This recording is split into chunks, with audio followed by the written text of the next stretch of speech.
过去吗？不用，直接冲过去就是了。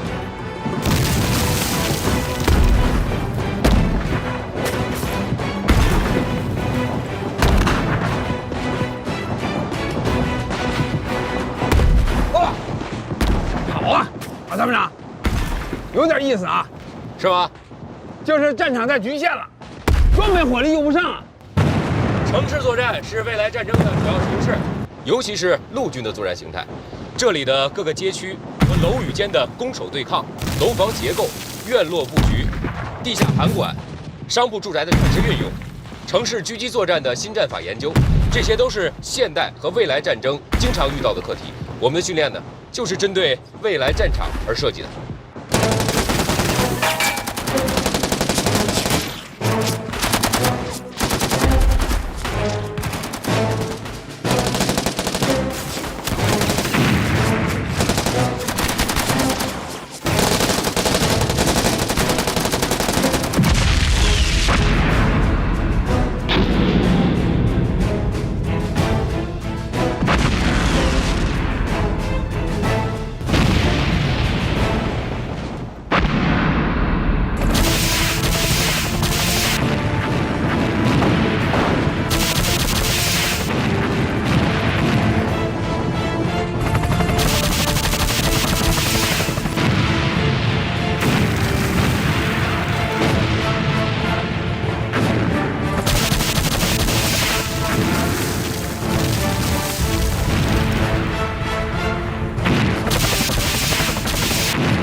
山豹旅的训练呢，与外军训练原则相似，训练像打仗，打仗像训练。说什么？训练像打仗，打仗像训练，训练不就是训练吗？我们要求训练就跟真打仗是一样的。你现在所看到的一切，就是我们的日常训练课。只有在这样的环境中训练，战士们到了战场上才会感觉和训练中很贴近，心理压力小，打仗跟训练一样轻松。有意思。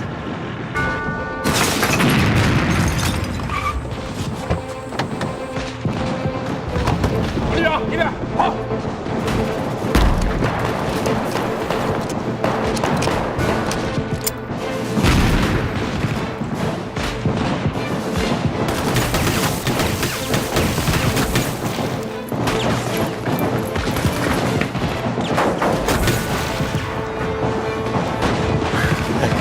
有点意思。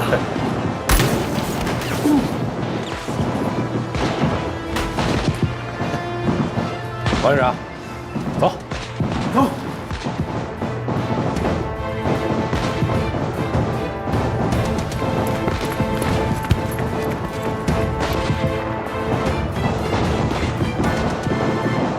为什么不把对面的狙击手干掉？你看看能不能找到他的藏身之处。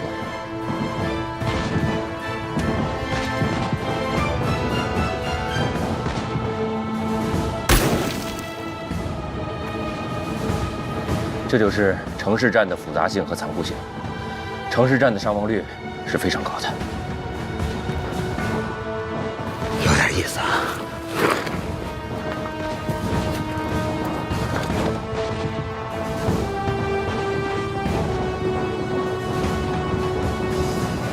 肉眼是不可能发现深藏在高楼内的敌人的。王旅长，跟我来。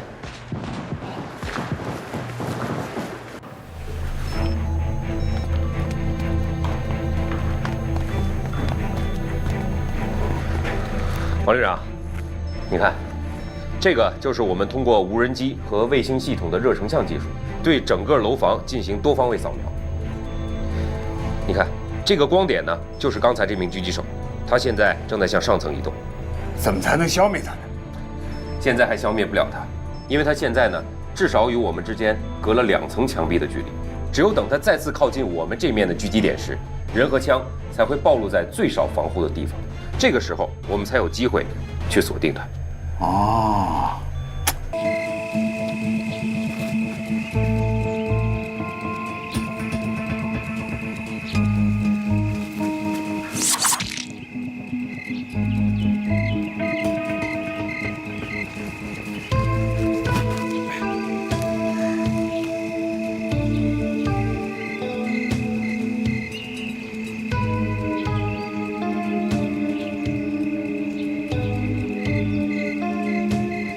团长，535前沿没发现情况。厂长，味道不错，过几天这就是我们的家常菜了。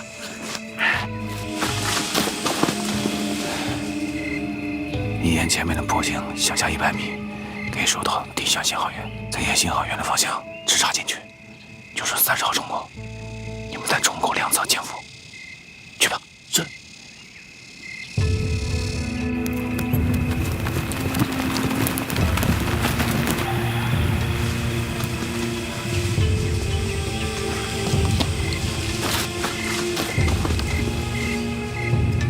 你们2个中队前进到535前沿200米处那片林地潜伏。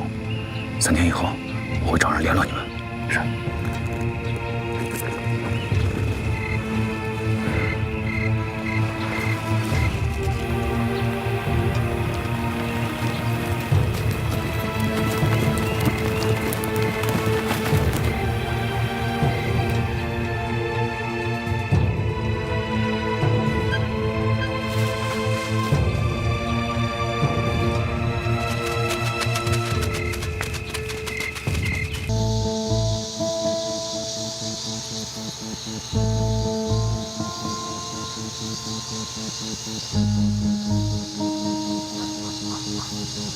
怎么样？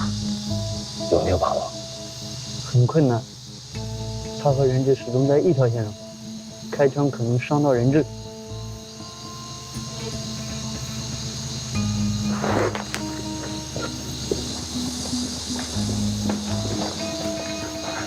局长，不能再拖了。母女2人身上都有刀伤，一直在流血，再拖下去会有危险的。我刚才也看了，唯一的办法只能是破马而入，以抢击平。你看队里谁能担任第一攻击手，谁来掩护？我上吧，小秦和小孙跟我靠上去，不能再犹豫了。这样，我马上安排1人在西窗外喊话，分散他的注意力；另外1个人在东窗外用折射镜观察情况，争取让劫匪向窗口开枪。我们会在他开枪的瞬间破马而入。好，就按这个方案来。是。走。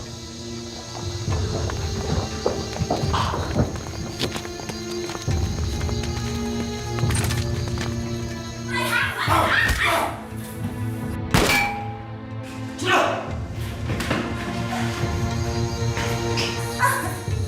老实点，别动！外面的警察都跟老子滚蛋！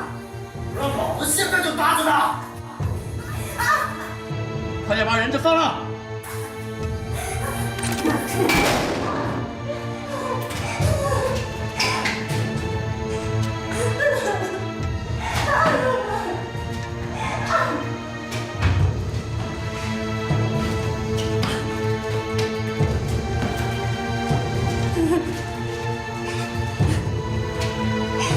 外面人都给我听好了，赶紧把外面人都给我撤了，不然我现在就杀这个人质！别哭，快点把人质放了！赶紧给我把外面警察都撤了！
马上报告指挥部，我们正前方150米处，3人向山顶方向。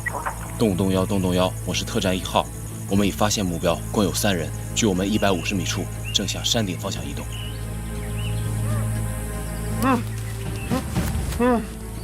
大哥，我也走不动了，走不动也得走，赶快起来，走。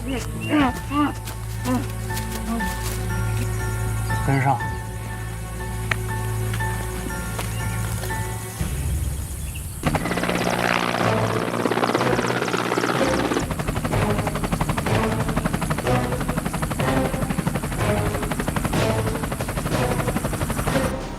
冯副旅长，左侧300米有3个人影在活动，很有可能是我们跟踪的目标。望远镜。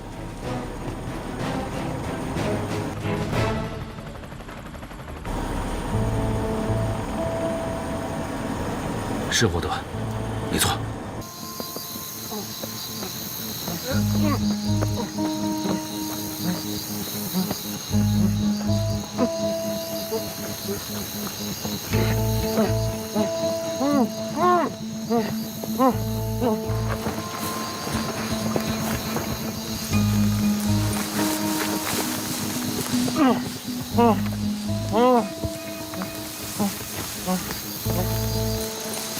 站住！放下武器！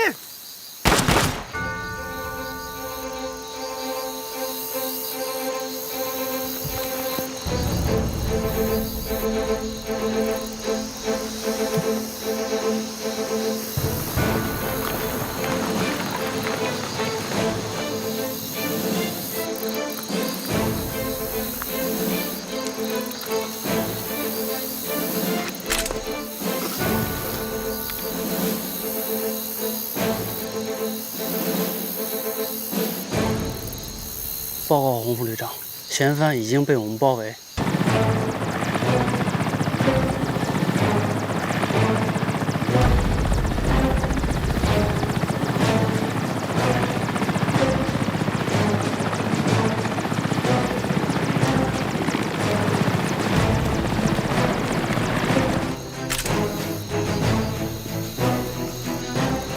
嫌犯就在前面的树丛里，获得也在，所以我们不能还击。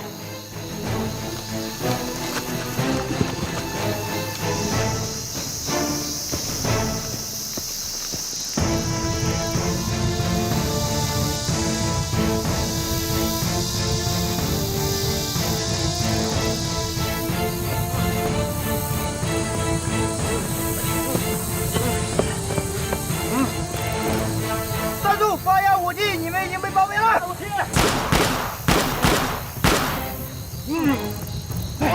走。不能再靠近了，逼近了会伤害人质的。这两个家伙很狡猾，获得还在他们手里，射击角度对我们十分不利。再这样僵持下去，对获得不利，对我们也不利啊。是啊，得想办法把劫匪调度出去，然后再找机会。洪副旅长，马上让包围劫匪的队员还有特警退后60米。是。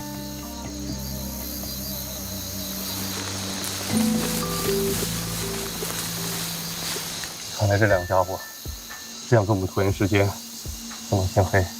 我马上把谈判专家叫上来。现在正是开展心理战的好机会。队长，等他们从公路上爬上来，已经来不及了。洪副旅长，我可以上去。你？刘队长，小生是我们山豹旅心理战大队的大队长，心理战专家，我把他叫来有应场。刘局长，我参加过多次解救任务，这种场面我见过。哦，原来是这样。队长，稍微等一会儿，现在谈判时机还不太成熟。好的。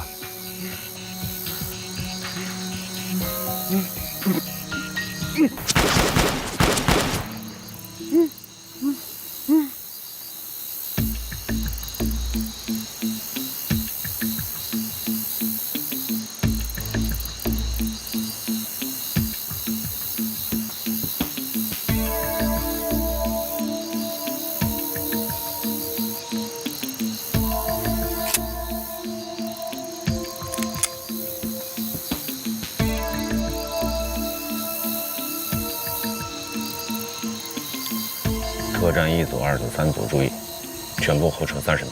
是。特战2组，让开上山通道。收到。撤。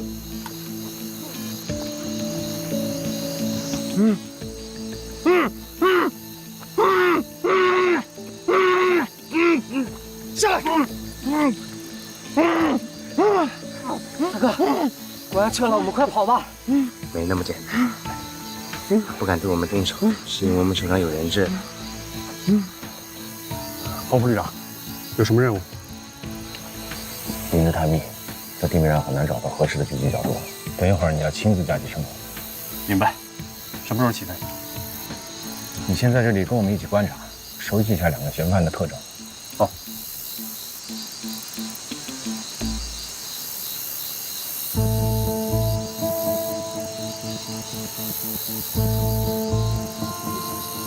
大哥，那有条上山的路。快，跑！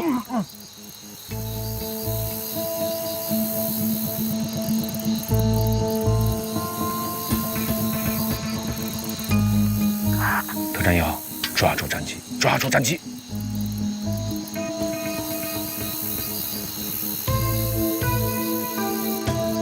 趴下，找死！趴下！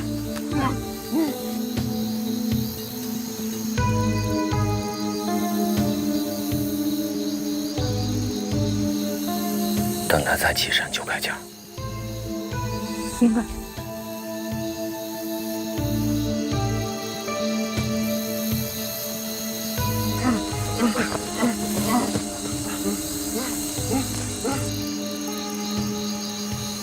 这狙击手是你的兵？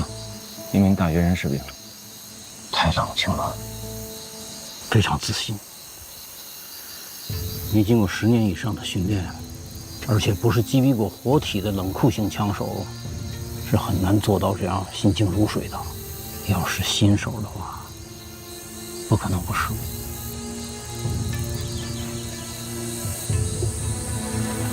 德局，看看，那3个人走出这片密林，前往断崖的途中，是谈判专家出击的时候。目的是尽量的拖住他们，不要让他们翻过断崖。一旦他们进入到后面那片茂密的原始丛林，会很难收拾他们。刘局长，还是让我上去吧。王爷，还是我去吧。不行，你是公安局长，这里的一把手，要掌控全局，你怎么能上去呢？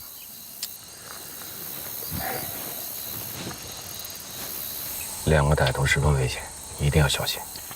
你放心，我上去呢有一个好处，就让霍德看到我，他看到自己人就会坚强地振作起来，主动与我们配合，这是最重要的。第二呢，我可以分散歹徒注意力，为侧面狙击创造机会。冯大队长，你从侧面上去，以公安局政治部主任的身份跟他们谈判。好，这就不用了。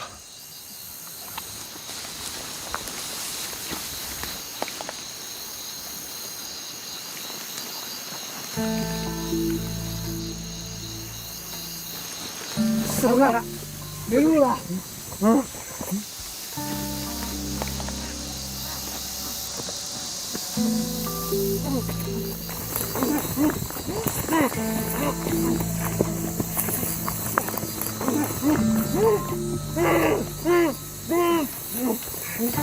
侯副旅长，我上去了。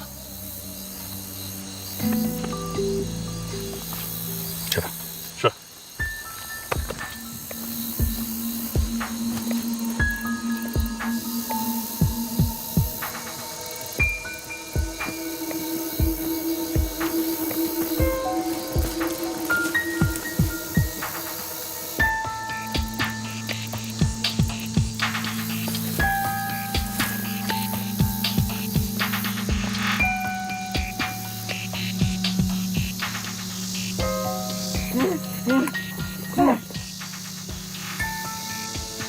等一下！我是澄海市公安局政治处的冯主任，我有话跟你们讲。少给我来这套，就是谈判专家是吧？别再往前来，要不我就开枪了。冯校生上去了，这太危险了。不要急，冯校生是心理学家，心理战是他的专业，要相信洪毅和刘局长他们的现场处置。你们现在答应我的条件，我们就给你们一个机会。你们想想，在顽抗下去还有什么用？就身为你们也看见了，都是公安的特警和解放军的特种兵，你们已经被团团包围。现在我们考虑给你们一个机会，你们要连这个机会都不要，你们只有死路一条。你说说，什么机会？领导人之上，把你没接的才能放下。我就答应了，让你们从后面过牙帮去。洪旅长，你们三个马上跟邢队长登记，寻找最佳角度。我要求一枪解决战斗。一枪，那个是2个嫌犯。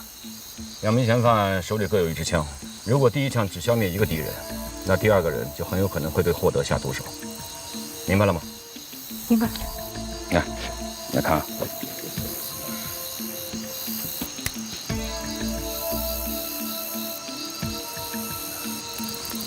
看见没有？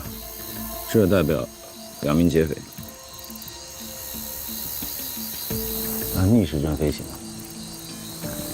寻找最佳的狙击角度，一枪击毙2名劫匪。明白了吗？明白。明白是明白了，但是这个我们从来没有训练过。在训练科目中会有一模一样的战法吗？那只是战力，不是未来战争。记住，你们要像绣花一样的去战斗，像打游戏一样自信和果断。去吧，去创造奇迹。是。走。红毅，你们那个超级枪王，不会就是那个小帅哥吧？小帅哥，等我回去给你介绍认识一下。怎么可能啊？我说你们怎么就不相信我说的话呢？我保证你们的安全。刚才让他们撤退的命令就是我下的，你们也看到了。让你们走出这么远，我们没有开1枪，这就是我说话算话的证明。说的是真的。我说话算话。你们有什么要求，也可以提出来。鬼才相信呢。要不这样，你们把人就上，我来当你的人质，我陪你们走出去怎么样？大哥，一个花一个也划算，只要咱们出去，鬼才交给他那花了，一个换一个，少骗鬼了。我们手上这个才是值钱的东西，不然他们也不会派这么多兵力、警力，而且不开一枪。要是再一意孤行，最终完蛋的是你们！去死吧，混蛋！ 2组、3组上去，把人救下来。别动！等一下，原地不动。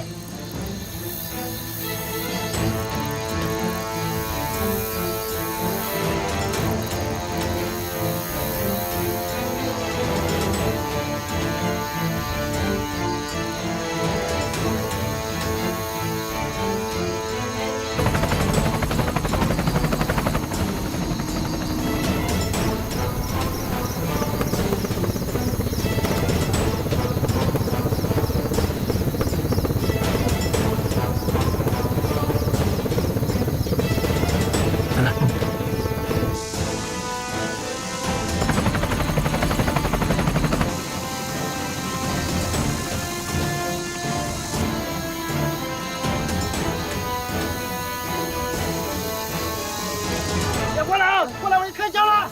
好，我不动，我们再商量商量。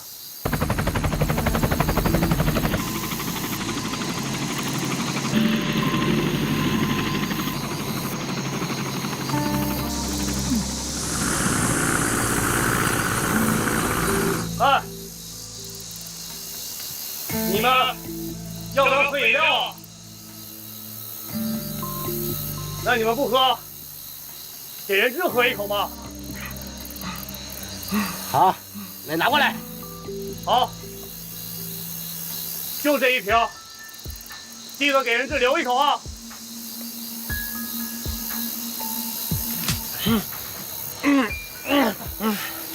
回来。那你们。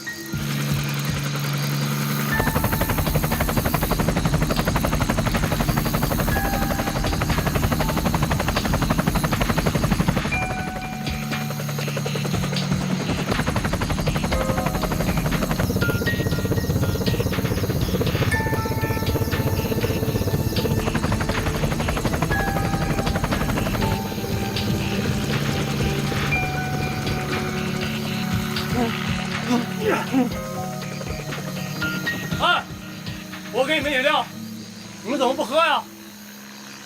老大，他们是不是真的要动手了？哇，他们手上有这个人质。你们退后！来，我真的可以要打死他。好，我撤回去，把我撤回去。好，我退，我退。别动！邢队长，再下降5米，3点钟角度为最佳射角。明白。做好射击准备，我飞最后一圈。大家，5发子弹我都检查过了，只要1发。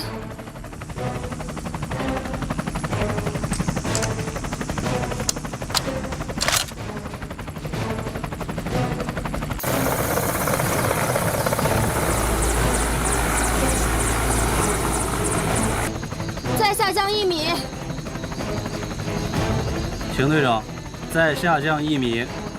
明白，下降1米。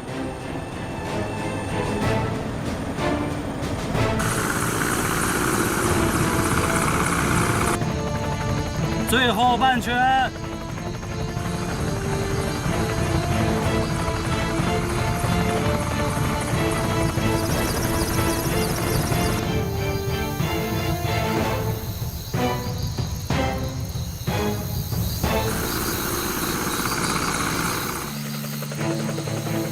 机组注意，特战1组注意，全力捕捉3点战机，10度开始，倒计时8号。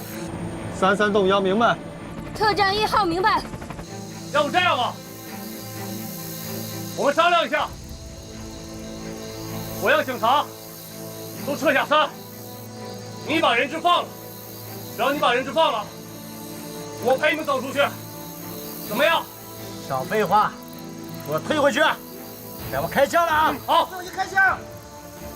不退，快点！好。老兄弟，10、9、8、7、6、5、4、3、2、1。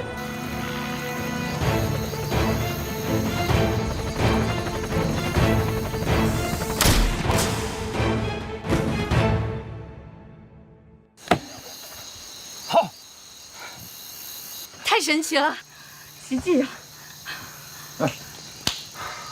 打中了，打中了，打中了！穿糖葫芦。哀家，哀家，你怎么了？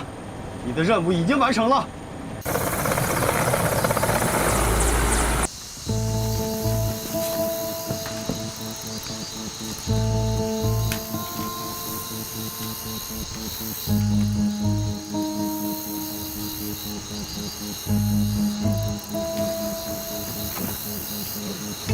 他没事了。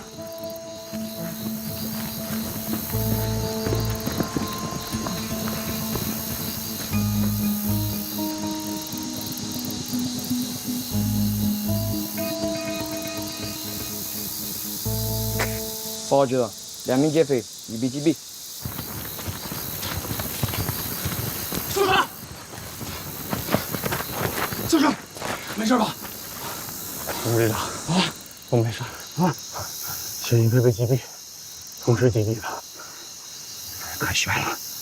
没事，我们成功了，成功了。我看看，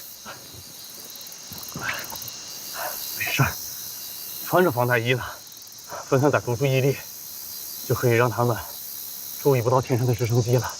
可真行。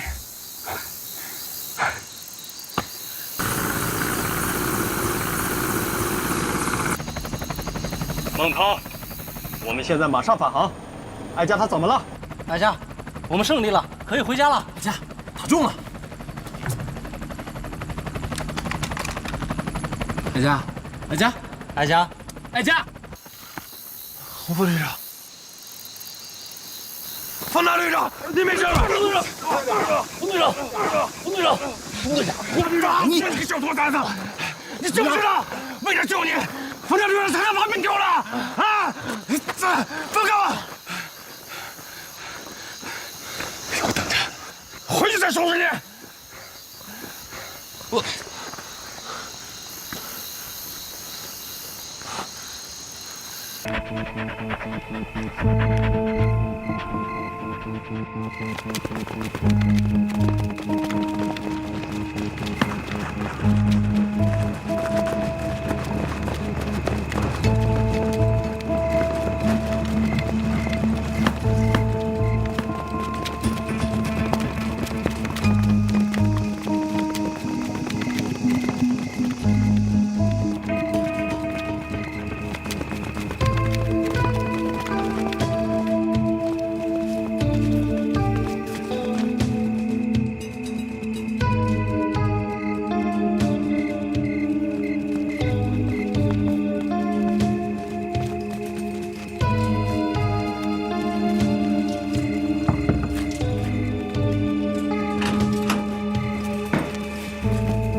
你们是？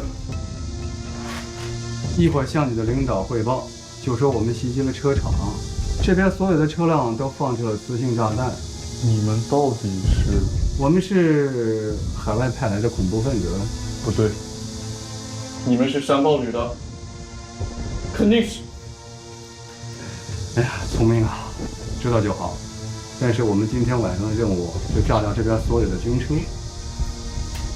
来，马上给你们领导打电话，让我们领导赶紧过来，否则30秒之内开始起爆。我不信，你们不敢。啊，不信是吧？你们还真炸！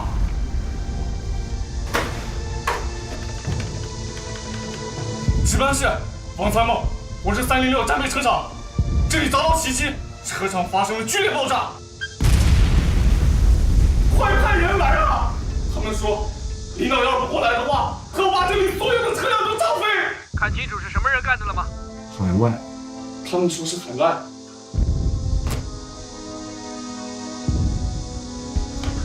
你们还要干什么？啊，没事了。刚刚我们给狗打了麻醉针，一会儿就好。你们待在这边别出去啊！车上全是磁性炸弹，有热感应触发装置，人一靠近就爆炸。等领导来了，我就遥控解除。如果领导不来，嘿嘿，那就等着后半夜一个一个爆炸了。哎。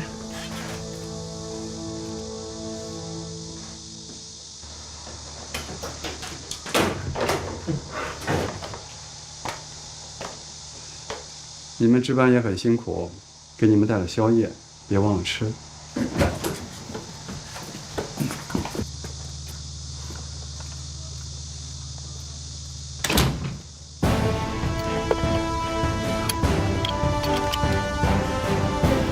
没水？怎么了？班长没水？没有水？对，快去看看这水阀打开没有。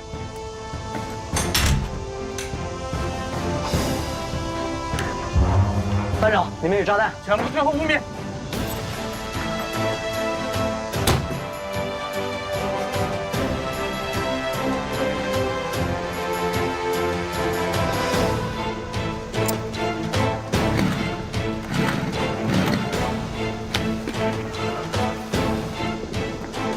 班长，是假的。我们走。电瓶啊，什么玩意儿啊？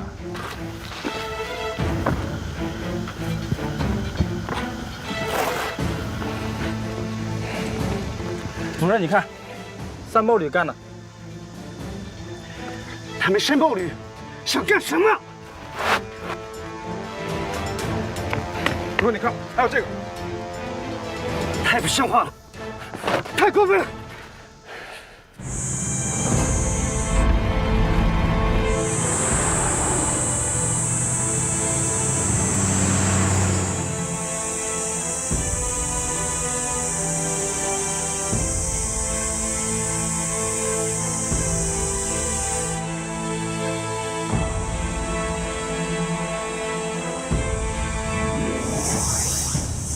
等靠近一点再打。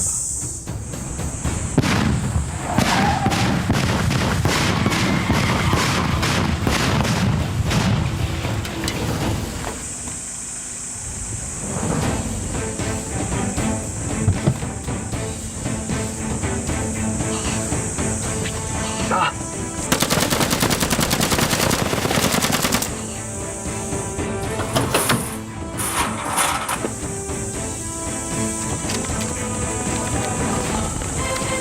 撤！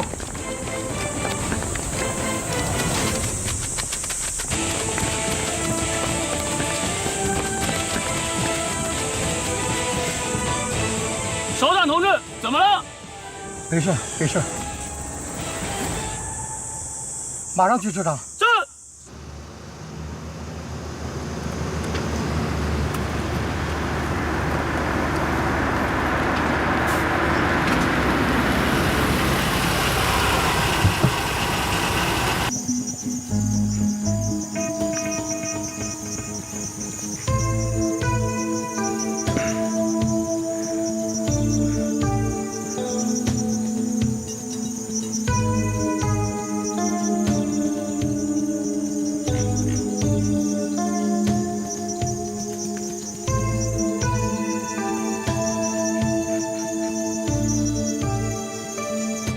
是的，我是909旅指挥部。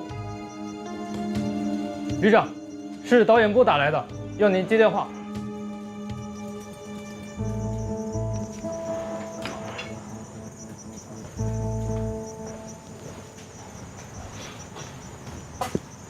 我是楚旅长，啊，导调中心方主任。啊？你说什么？徐小村政委已经被蓝军俘虏了？不能吧？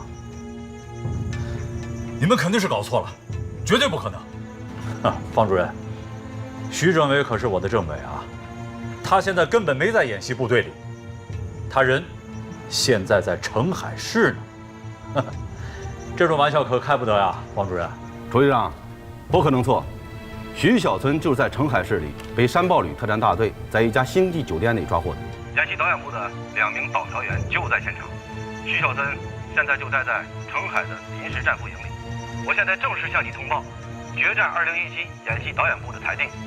红军副总指挥政委徐小村被俘，从现在起退出演习。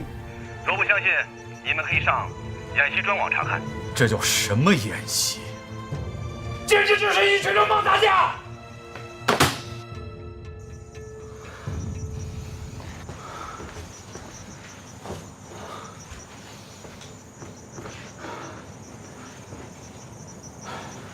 不行，给我接演习总指挥部。是，旅长，你先冷静点儿。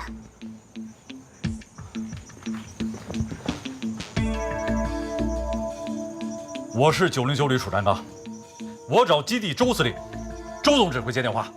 我就是。我抗议。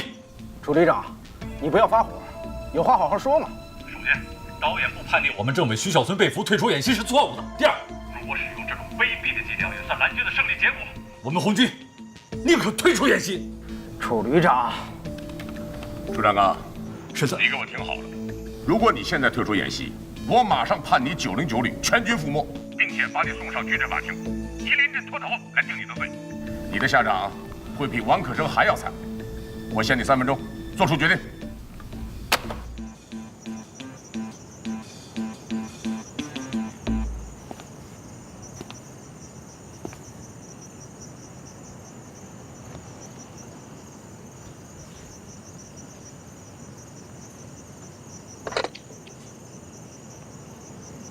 旅长啊，这个时候你可一定要冷静、冷静再冷静。我们马上就要胜利了，政委不在了，你千万不能冲动啊！刚才电话里是谁？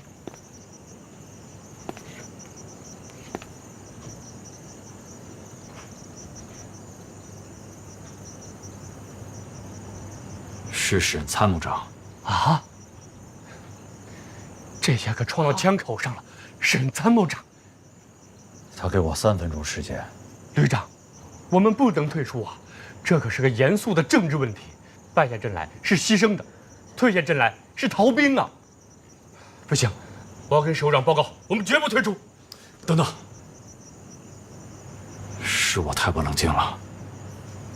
你刚才说的对，我太冲动了。应该由我来向首长检讨。接电话。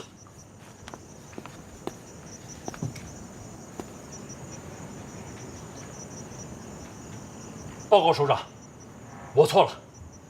我知道了，再说就是废话了。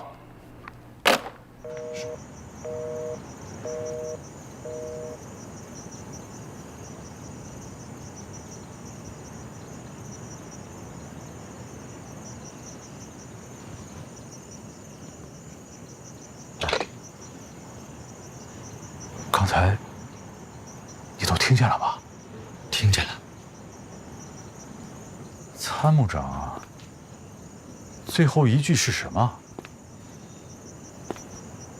再说就是废话了。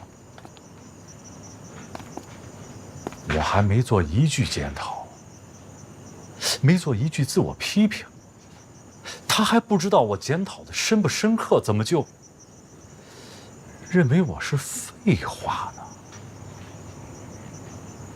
首长好像只要求你做出决定，并没有要求你做什么检讨。可我下一步的决定和想法也得汇报吧？你不是说你错了吗？首长就认为你已经否定了你想退出演习的提法，此事到此结束，不要再提了。也就是不批评，也不追究了？可能吧。这是我的理解。痛快。是为打仗的首长，最后这仗再打不好，说什么都是废话了。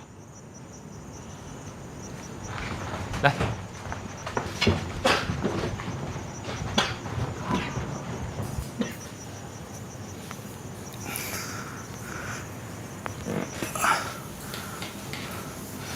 旅长，我要赶回去了，请首长指示。啊，小李啊，来，你也一起参加。一会儿啊，你就直接把旅里的作战部署带回去啊。是。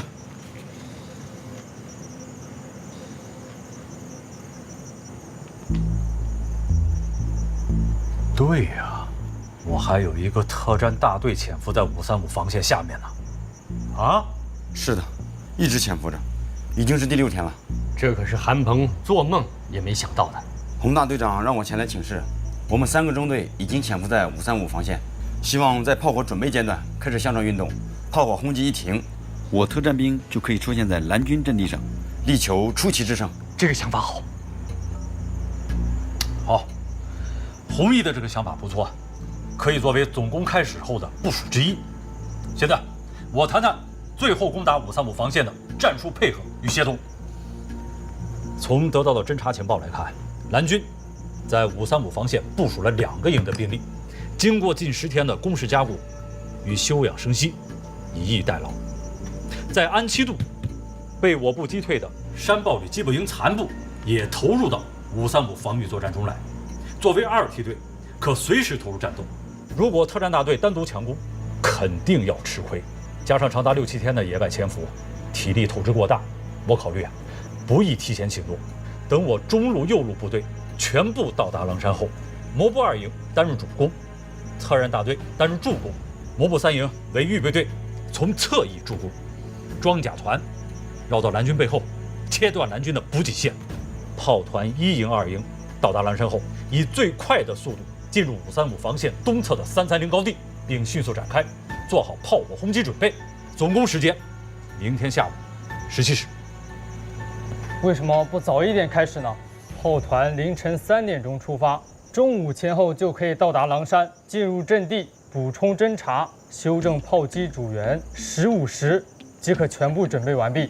不，我就是要给蓝军一个错觉，就是让韩鹏感觉到他的一路袭扰十分成功，而红军经过1500公里、长达6、7天的长途奔袭，就算是到达狼山，也只是强弩之末，很难发起强大的攻势。而17点正是开饭的时间，这个时候发起攻击，蓝军很可能会被打得措手不及。此时天色已暗，也有利于弘毅的特战大队发起冲击。当炮火准备阶段，摩步2营快速向前机动；当炮火准备结束，摩步2营从正面发起强攻，特战大队和摩步3营从2侧发起助攻。20时结束战斗。旅长，洪大队长从带领我们潜伏到535前线侦察，发现了一条新的雨水成沟。我们派一个特战队从那里隐蔽爬上去，可以直奔蓝军指挥所。不行，这样只能取得局部的小胜利，而很容易打乱全局部署。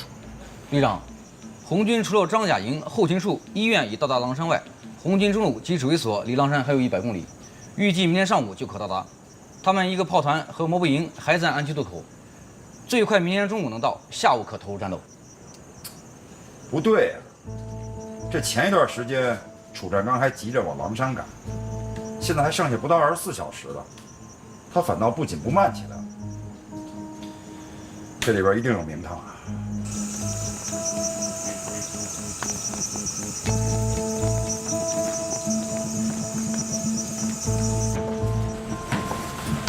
旅长，旅长，哎，你们来的正好，坐吧。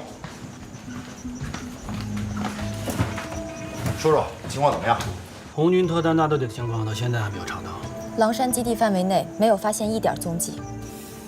搞得这么神秘呀！他们的大队长叫弘毅，上校，我们是好朋友。你怎么认识他的？我们在非洲参加维和行动的时候认识的。他是中国维和营营长，我在任务区当军事观察员。弘毅上校十分优秀，他的训练方法已经编入国际特种兵学校必读教材。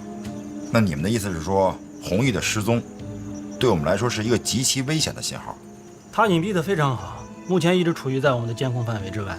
我们现在所能用的人力侦查、网络侦查、电子侦查，还有卫星侦查等所有手段，都没有发现他的行踪。必须要尽快找到他们的位置，否则当他们突然出现在咱们面前的时候，那一切就都晚了。旅长，我们发现红军张雅营在向南面，也就是我方535防线后方移动。好，我知道了。哎，那你们说说这个特战大队有没有可能就隐藏在装甲营当中，运动到咱们背后偷袭咱们呀？有这种可能，要对装甲营不停顿的侦查。李参谋，指令卫星2号锁定装甲营。是。旅长，童政委应该回来了吧？任务完成了，应该快了。喂，韩总，是我呀。我想问问你啊，什么时候才能回来啊？明天吧。哎，对了，楚总到了吗？离公司还有100公里，估计明天中午以后就会到的。楚总胃口很大，来的人很多，我有点接待不了啊。我们明天肯定回来。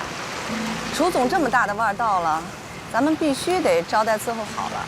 还有一件小事麻烦你，楚总说他寄来的猎人游戏光盘，咱们一直没收到。我担心是不是夹在他发来的铁皮柜子里面？你派人呢，去发货单位核实一下，这丢了算谁的？就这点事儿啊，分分钟搞定。旅长说什么？909旅的特战大队一直去向不明，至今不知道隐藏到哪儿去了。冯大队长，明天上午去趟火车站，到军代处了解一下情况，看看他们是不是跟着装甲营乘着火车过去的。好的。我们909旅千里越机，首长在指挥中心大屏幕前要看的是什么？你们考虑过吗？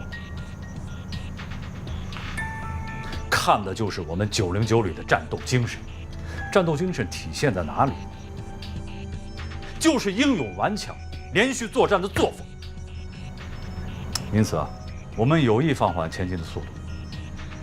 中路和右路在明天的行军中要注意节奏，不宜太快，还可以显出疲惫不堪的样子。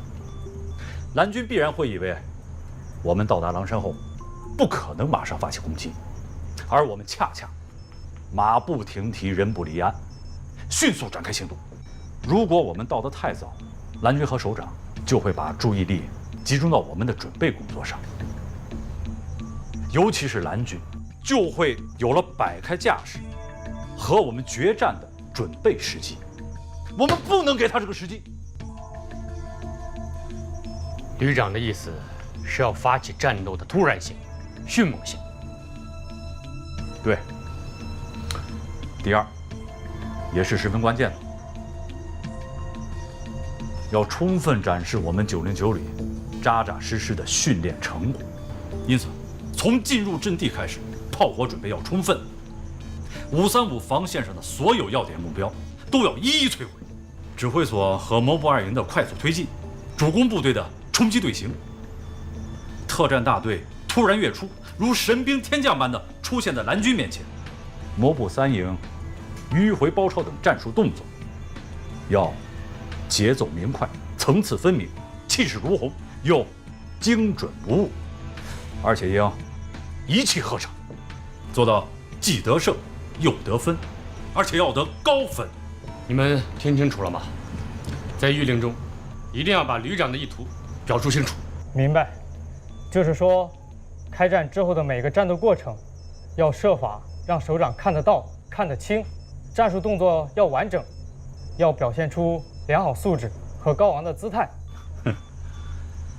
这是最起码的。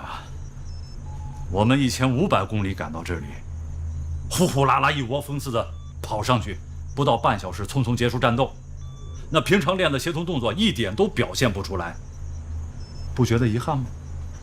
首长能留下印象吗？能不能提示一下，在有摄像头的地方，动作放慢一点，队形要整齐一点。谕令中就不要写进去了，各单位做动员的时候，跟战士们讲清楚就行了。来，从楚占刚的整套部署来看，他的指挥才能和军事素养毋庸置疑。同时，多年的部队生活让他深得一个道理：老大难，老大难，老大重视就不难。引起首长重视，对本单位建设发展和人才的进步成长是绝对有好处的。有机会能在首长面前多些展示，也不应视为作秀。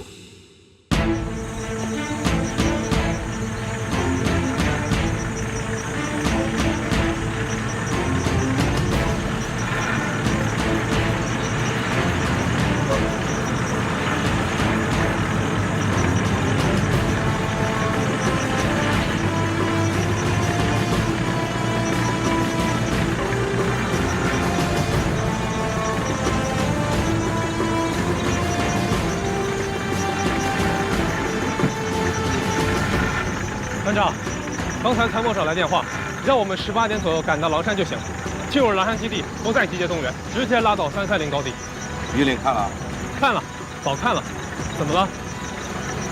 理解意图了吗？不理解怎么执行啊？好，等到了330高度以后，让大家多烧点水，洗洗脸，理理发，刮刮脸。进入阵地哪有时间收拾啊？19点不就开打了吗？要收拾，既然要上镜头，就不能像现在这样人不人鬼不鬼似的。还以为是到了叙利亚呢。是。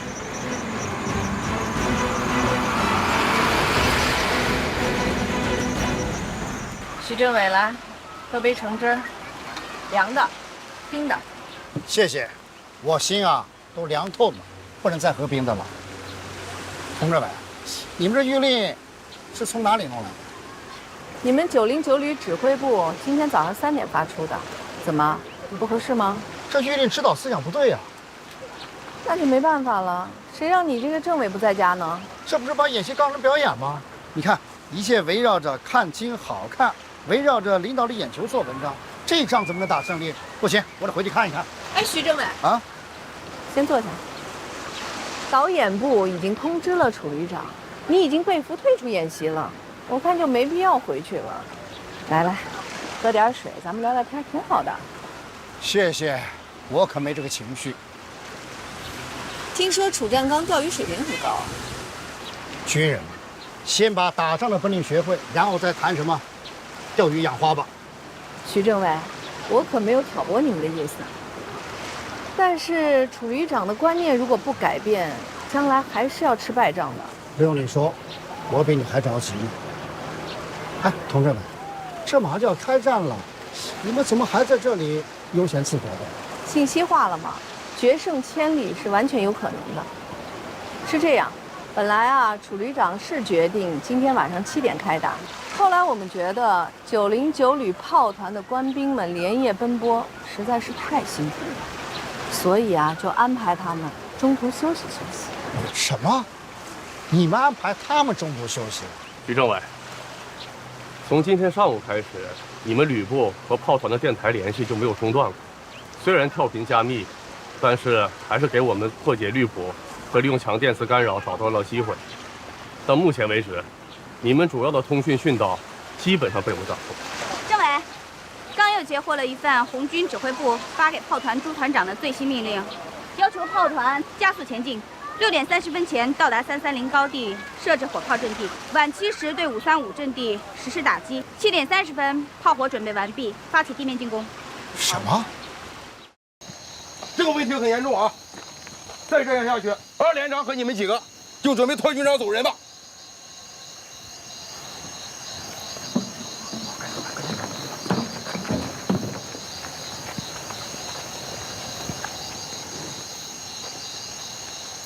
哎，他们几个这几天总是跟老鼠见了猫似的，见着我就躲，什么情况？去，把那个班长叫过来问问。是。班长，副旅长叫你过去的。这个我就不过去了，我这边还没弄完。副旅长都过来了，为什么不过去？等一会儿他过去。他奶奶的，还有这样的事情啊！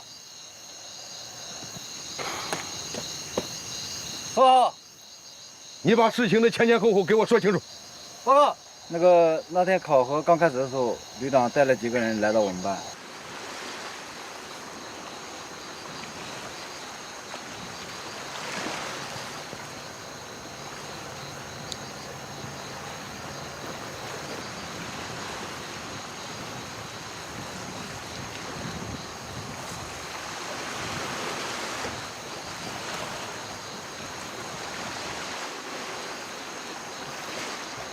荣生啊，你怎么跑这儿来了？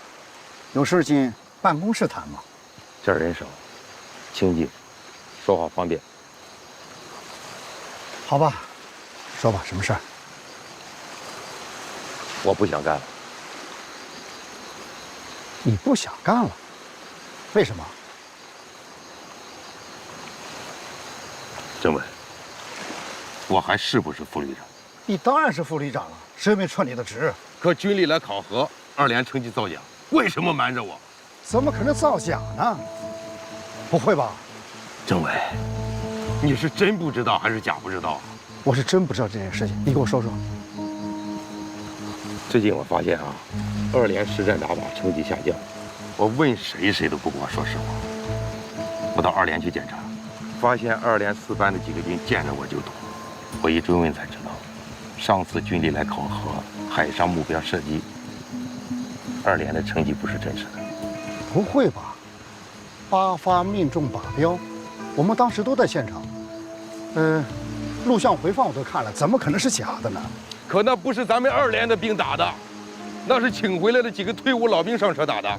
怎么可能？怎么不可能啊，政委？首发命中目标的就是老兵王金满驾车打的。怎么可能呢？老兵教练完1天后，不都回家了吗？没走了，半道上又让旅长派人给接回来了，说既然来了，就帮忙帮到底，就拉上出发线，穿上军装，装上车。政委啊，咱俩都了解老兵，他们回来打靶，谁不想过把瘾啊？个个开得稳，瞄得准，打得狠，当然成绩好了。哎呀，是啊，当时我也怀疑过，2连的新兵被老兵调教了1天，就打出这么好的成绩，真是出奇迹来了。后来军里考核组肯定了2连的成绩，我也没多想什么，我还在想呢，2连照这个路子练下去，肯定会在全里冒尖的。冒尖的，丢人丢大发了。昨天实战打靶，跟上次军里来考核的科目是一模一样，结果打个不及格。我这才发现问题，这种做法不可取啊！我还问过丁海，2连的成绩怎么跟过山车似的这么不稳定啊？你猜他怎么说？怎么说？他说这是情绪波动问题。我想啊，丁凯肯定知道内情，旅长带头做这种丢人的事儿，参谋长知情不讲，你这个政委被蒙在鼓里，我这个分管训练的副旅长跟个傻瓜似的，光知道去熊人家基层干部，你说这活还能干吗？政委，你别劝我，我走。眼不见心不烦。老生啊，这件事情不要着急，我把这件事情详细了解一下。抽空啊，我找旅长好好谈一谈。政委，老洪走的真正原因，我是深刻理解。不要说气话了，2连的基础还是不错的，不能因为这件事情影响了2连练兵的积极性。你看这样好不好？这件事情先不要张扬出去了，仅限于2连知道。我相信2连一定练出他们自己的好成绩。政委，你这么一说，我想开了。好，明天我就去2连蹲点1个月，我非让2连打出他自己的真本事来不行，打出他的真水平。好。不过啊，旅长那边你跟他多聊聊，我怎么看他就不在状态呢？上级干部部门正在考察旅长。哦，是不是要提拔了？命令没有下来之前都不能算数。当然喽，有这个进步空间，是件好事情吗？那倒是。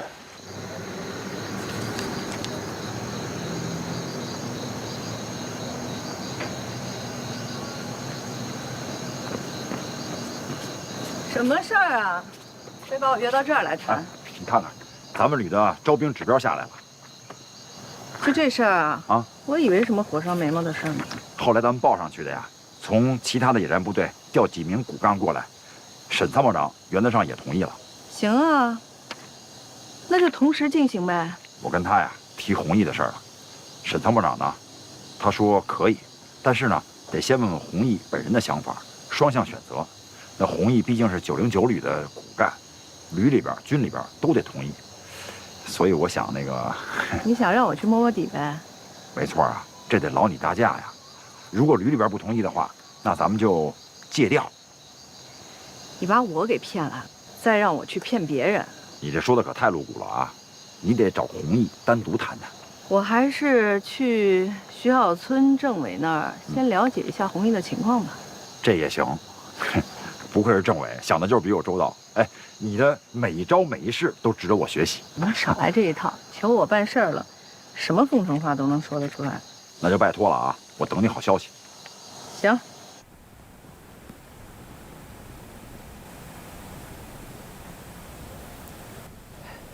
这是设计院刚送来的第3稿了。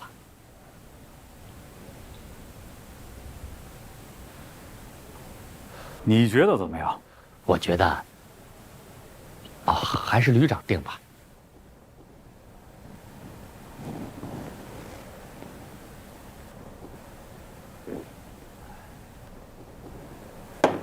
你呀，说句不好听的，就是有点烂泥糊不上墙。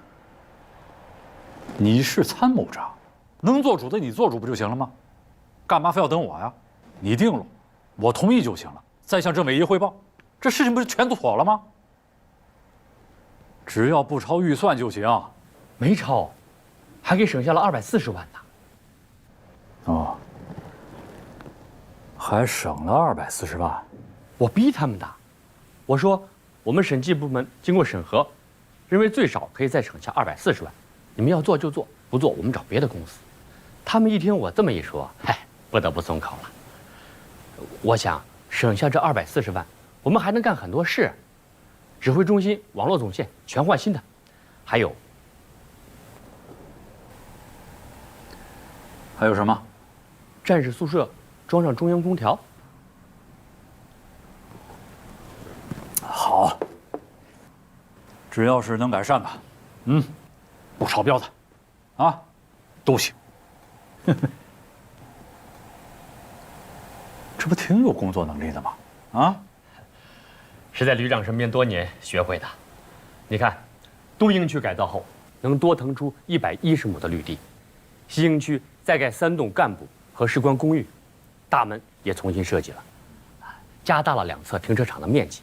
以后地方车辆共享单车在营门外就有停放的地方了。共享单车，想得周到。这就是建设发展的思想。以后部队要3、5年换防一次。我们今天建设改造营院，就是要为以后换防过来的部队做考虑。你不看了？我同意了。好。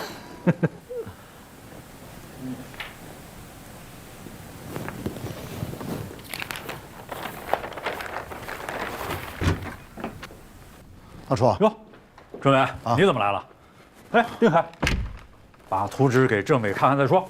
好。那你们聊，我走了。政委，新营区规划图改了3稿，刚送过来。这丁凯一忽悠省了240万。行，我一会儿再看吧。老楚有件事情我问你一下。什么事？上次集团军来考核海上目标射击，2连打出了10发8中的成绩，是真实的吗？真实啊。是2连的兵打的吗？二连，二连哪有这个水平啊？是回来当教员的老兵上车打的。哎，怎么样？可以吧？你怎么这么干啊？怎么了？哎呦，这一脸惊愕的样子，是不是又听到什么风言风语了啊？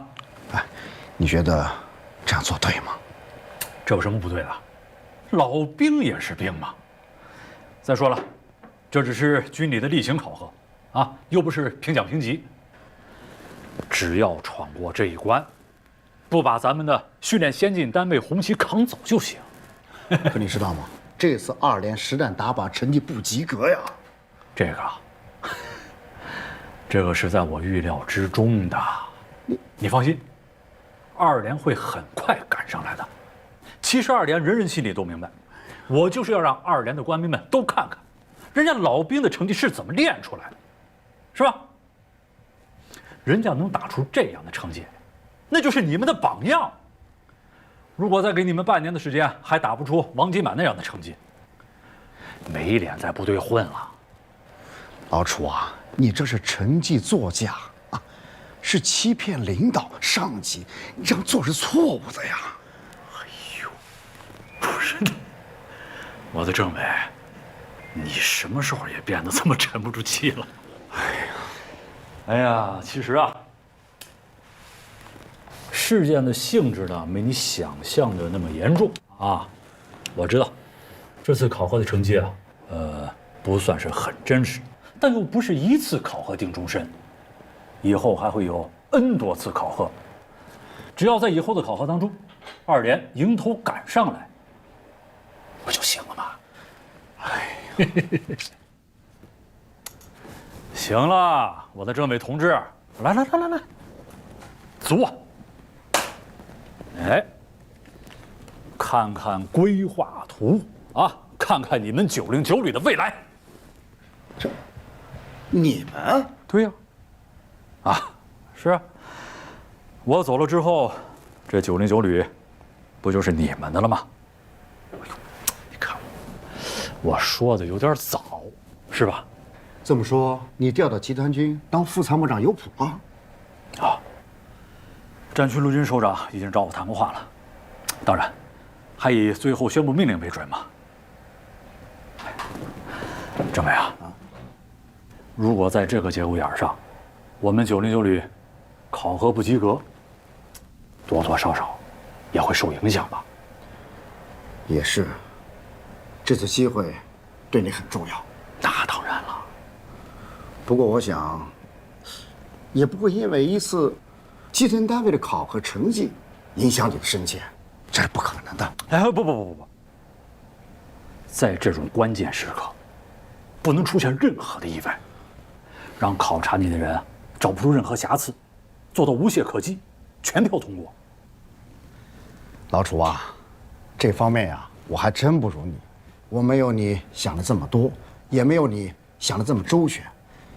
但是这种做法毕竟不光彩呀。政委啊，我跟你的观点不一样，不存在光不光彩一说。如果这是一次重要考核，全军全战区评奖评级，那咱1是1，2是2。可这又不是，哎，更何况这么做啊，对2连反倒起了激将作用。我听说已经有人沉不住气了，已经开始暗中使劲了。这种反刺激作用，坏事变成好事了。你正反呀都有理。小村政委，你说，咱俩搭档不是1天2天了吗？我做的哪件事不是为了909旅好？我觉得很多事情呢，不可能细分是非，要看效果。老兵帮助老部队，有什么不对啊？这些退伍的优秀战士、技术骨干，不都是909旅培养出来的吗？还有就是啊，咱们国内那么多的足球队，谁也没少请外援吧？球迷只看进球，不管你是谁。进球多的，就是胜利；进球少的，出局。老楚啊，你这种说法我就不赞成了。部队跟球队是两回事儿，球队可以输球，部队啊绝不允许打败仗。这我还不知道吗？哎，对了，政委啊，有件重要的事儿差点忘了。山豹旅的女政委啊，明天要来咱们旅。她来做什么？不清楚。哎，这样，对口接待就是了，我就不露面了。啊，行，请喝水。哎，我只能告诉你一个不好的消息。不好的消息。弘毅他转业了。转业了？上个月打的报告，党委会已经研究通过，报到军里去了。哦。唉，我们旅特种大队大队长一直没有合适的人选。听说弘毅多次参加过国际特种作战集训，成绩突出。上次他带队跟我们打演习，带着队伍潜伏在我们鼻子底下6天7夜，我们都一无所知。我们山豹旅特别需要这样懂特种作战的人才，所以我们想请他过去。那你上次跟韩旅长来的时候，为什么不早说呢？改革进入深水区，才知道人才的重要性。弘毅干得好好的，为什么要转业啊？哎呀，很难说，他有自己的想法。我劝他了好多次，不过他去意已定。他转业安置在哪个单位了？手续啊正在办，具体安置到什么地方还不清楚，有点裸辞的意思。你是说弘毅还没有找到接收的单位，就主动申请转业了？是的，他决心很大，也就是这几个月决定的。不过有可能到公安系统工作吧。几年前公安局就盯上他了，希望他转业后到公安局去工作，都被他婉言拒绝了。哎呀，其实呀，弘毅他是不愿意脱军装的。我能找他当面聊聊吗？当然可以了。不过这几天他一直在外面找工作，你最好呀找他家属聊聊。喂，长官，麻烦了，转业了啊！弘毅转业了。哎，这是什么时候事儿啊？我跟你说啊，无论如何，你要找他本人，当面跟他聊聊啊。我刚从他们家出来，他太太说他已经去公安局上班了。不会这么快吧？他太太亲口跟我说的，听说他要转业，公安局长第2天就跑到他们家来，第3天就派车把他接去上班了。现在是特警大队的大队长。不可能啊，不可能这么快啊！你是不知道啊，现在地方上挖人才的势头可猛了。我听他太太说，1年以后他们就可以搬进公安局分给他们的200平米的大房子，而且人家还答应把他太太也搬到澄海市来，给公务员待遇，这多诱人啊！哎，看来咱们的事儿不好办啊。哎，先别着急的，这样，咱俩呀换换班，你回来负责抓大学生的招生，我去澄海去摸摸情况。行。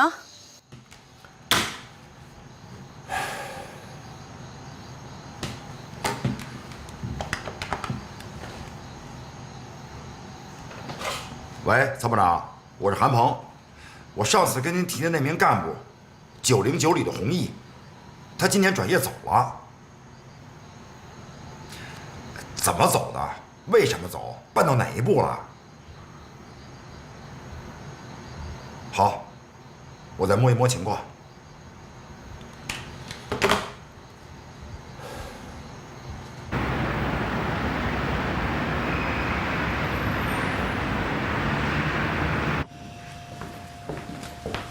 韩旅长请坐。哎，谢谢啊。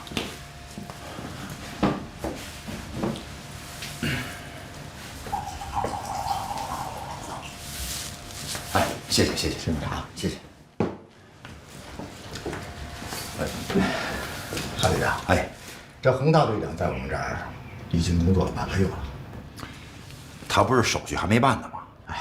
这并不影响他在我们这里工作，而且他的业务很熟练，他早就是我们特警大队外聘的教官。我们这里几个抓捕能手和神枪手，都是他带的学生。哎呀，这是真可惜呀！这他走了太可惜了。对你们来说可能是可惜了，但是对我们来说，我们可是抱了个大金娃娃呀！啊，自从洪大队长一来，就参与处置了几起特别棘手的案子。洪大队长一出面，那真是不一样啊！李主任，你们是怎么办的呀？这么快？特事特办。对于特殊人才，我军一般都是先任用，后办理手续。只要他愿意，我们迟早要把他办起来。那我能不能见见红衣啊？你稍等。啊。